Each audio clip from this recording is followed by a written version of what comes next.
Before you dive into this program, it's important that you first understand what a watershed is. Do you know? Do you live in a watershed? More than one? Is there only water in a watershed? Stop and talk about it with your classmates. Did you come up with an answer?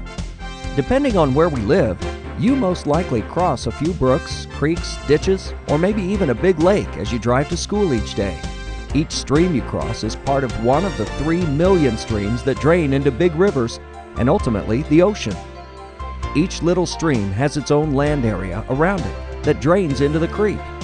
Any drop of water that lands in that area has a chance to make it to that creek, and only that creek.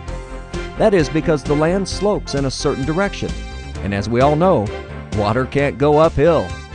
This area of land is called a watershed. Small streams are an important element of our local geography and history. So what all is in a watershed? Obviously, water in the form of a creek, stream, or river. But remember, all land that you walk on is in a watershed too. Is your school in a watershed? Your house? How about the big buildings downtown? Your grandpa's house? A farmer's field? The answer is all of them. Watersheds come in all shapes and sizes.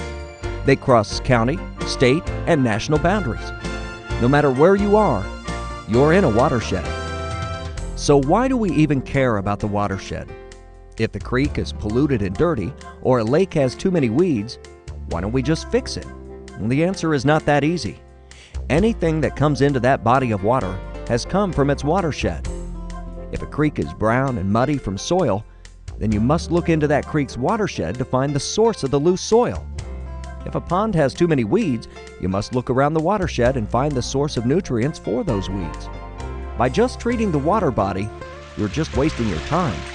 There are many things that can be pollutants to a water body: soil, human waste, oil, even iron from old coal mines. Scientists break pollution down into 2 types of pollution: point and non-point. Point pollution is easy to identify and usually gets the most press.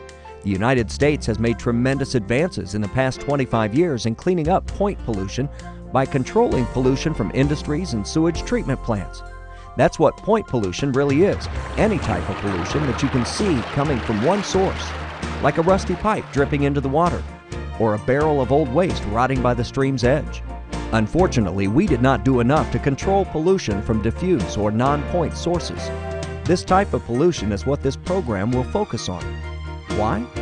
Because today, the main reason that approximately 40% of our surveyed rivers, lakes, and estuaries are not clean enough to meet basic uses, such as fishing or swimming. Non-point source pollution comes from everywhere and is tough to control. Farmers' fields, parking lots here at the school, even the roof on your house contributes to non-point source pollution when it rains.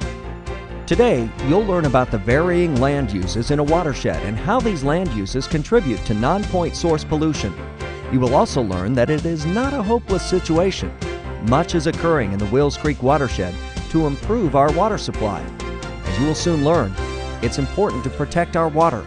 There really isn't that much there. Click on the picture to the right of this movie to play a game on the watersheds and pollution. If you can, find a classmate to play along with.